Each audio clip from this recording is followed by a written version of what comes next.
રાજુલામાં અંબરીશ ડેર આયોજિત જળ સંમેલન કાર્યક્રમમાં પહોંચ્યા સી.આર. પાટીલ. કેન્દ્રીય જળમંત્રી સી.આર. પાટીલનું રાજુલામાં આગમન. સી.આર. પાટીલ સહિત આગેવાનોએ જળ અભિષેક કરી કાર્યક્રમને ખુલ્લો મુકાયો. અંબરીશ ડેર સહિત ટીમ દ્વારા સી.આર. પાટીલનું ભવ્ય સ્વાગત કર્યું. મંત્રી કૌશિક વેકરિયા, સાંસદ ભરત સુત્રિયા, રાજુલાના ધારાસભ્ય હીરા સોલંકી તેમજ ધારાસભ્યો સહિત નેતાઓ ઉપસ્થિત રહ્યા. નવા ચેકડેમ બનાવવા, તળાવ ઊંડા કરવાનો સહિત જળ બચાવવા માટેના સંકલ્પ. પાટીલ સાહેબ પધારો, આપનું સ્વાગત કરીએ છીએ. એ દીપ પ્રાગટ્ય થતો હોય છે, પણ આ કાર્યક્રમ અનોખો સંમેલન. પાણી જે કોઈ બનાવી શકતું નથી ને પાણી વિના કોઈ કામ થઈ શકતું નથી. અને કોઈ પણ સિંહ ચાવડાને રમેશભાઈ ચેતાણી અને દિનેશભાઈ બોરા આવકારશે. પણ વિનંતી કરીશ, માર્કેટિંગ યાર્ડની ટીમને પણ વિનંતી કરીશ કે તેઓ પાટીલ સાહેબનું ગુજરાત મેરીટાઈમ બોર્ડ શ્રી લાઠી બગસરા એ પોતાનું સ્થાન ગ્રહણ કરે. શ્રી અતુલભાઈ કાનાણી, જિલ્લા ભાજપ. શ્રી સી.આર. પાટીલ સાહેબ, કેન્દ્રીય કેબિનેટ જળ શક્તિ મંત્રી શ્રી ભારત સરકાર, મેં મંચ ઉપર આવવા વિનંતી કરું છું. ગીર વિંગાની ટીમ પાટીલ સાહેબના સન્માન માટે ત્યારબાદ તૈયાર થઈ જાય. એને વધાવીએ.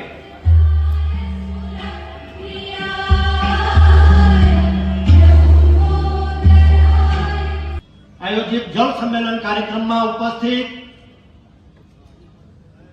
કેન્દ્ર સરકારના જળશક્તિ મંત્રી બે-ત્રણ મીટિંગમાં અમરીશભાઈને એમ કહ્યું હતું કે તમારી સીટ રૂમાલ મૂકેલો છે, ખાલી છે.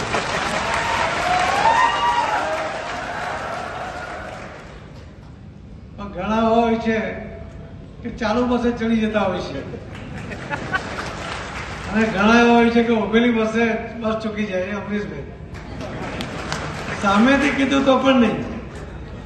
અને એમાં હીરાભાઈની સંમતિ હતી, એ પણ તમને કહું કે એમને ખેલતી હતી. બે સીટ અમે મોટી હતી કે અમને કહ્યું કે હા એમને લઈ આવો, અમે એમની સાથે રહીને લડીશું. એમને પણ બીજી સીટ નક્કી કરી હતી અને એ રીતે એડજસ્ટ કરવા માટે પણ એ તૈયાર હતા. એમણે પણ ખૂબ મોટું મન રાખ્યું હતું. હવે તો સાથે મળીને હમણાં જે કામ કરે છે જળ સંચયનું, અને એમણે દરેક અમરીશભાઈએ દિલીપભાઈની સાથે મળીને દરેક ગીર ગંગાના શ્રી દિલીપભાઈ, સૌ ધારાસભ્યો શ્રી હીરાભાઈ, મંત્રી શ્રી કૌશિકભાઈ, મહેશભાઈ કાકડિયાજી, આ સૌને સાથે મળીને જળ સંચય માટેના કાર્યક્રમની આજે શુભ શરૂઆત કરવાનું નક્કી કર્યું છે. અમરીશભાઈએ લગભગ 300 જેટલા જેસીબી 3 વર્ષ માટે, 75 જેટલા જેસીબી દર વર્ષે 3 વર્ષ સુધી કામ કરશે એ પ્રકારની અમને જવાબદારી લીધી છે.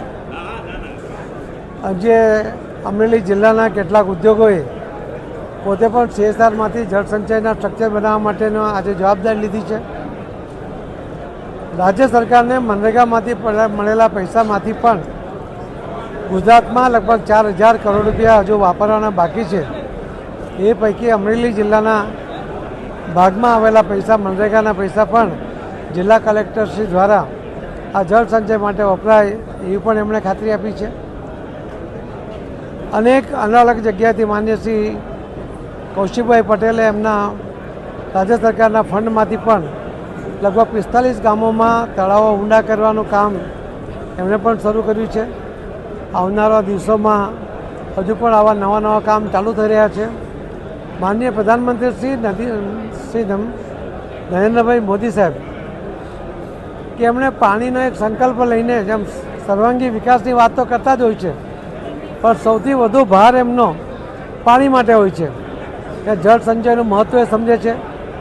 પાણીને કારણે કોઈ મુશ્કેલી ન પડે, આવનારા દિવસોમાં આ દેશના વિકાસ માટે પાણીની જે જરૂરિયાત છે એ પૂરી થઈ જાય, આવનારી પેઢી માટે પણ પૂરતું પાણી મળી રહે, ક્વોલિટીનું પાણી મળી રહે, એગ્રીકલ્ચર માટે પણ અને ઇન્ડસ્ટ્રી માટે પણ પૂરતું જથ્થામાં પાણી મળે. અને એટલા માટે માનનીય પ્રધાનમંત્રી મોદી સાહેબ ખૂબ પ્રયત્ન કરી રહ્યા છે. ગુજરાતના મુખ્યમંત્રી શ્રી એ પણ પોતે ભૂપેન્દ્રભાઈ પટેલ પણ આમાં સહયોગ કરી રહ્યા છે અને એના કારણે ગુજરાતનું ભવિષ્ય તો ઉજળું છે જ.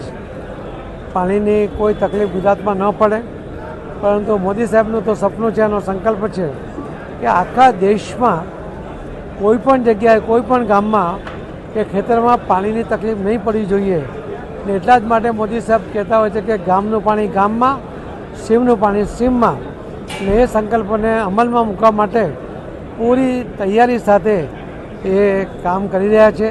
મને વિશ્વાસ છે કે માનનીય પ્રધાનમંત્રી મોદી સાહેબના નેતૃત્વમાં આવનારા દિવસોમાં આખા દેશમાં કોઈ એવી જગ્યા નહીં હશે કે જ્યાં પાણીની કિલ્લત હશે. આપ સૌનો ખૂબ ખૂબ આભાર. ધન્યવાદ.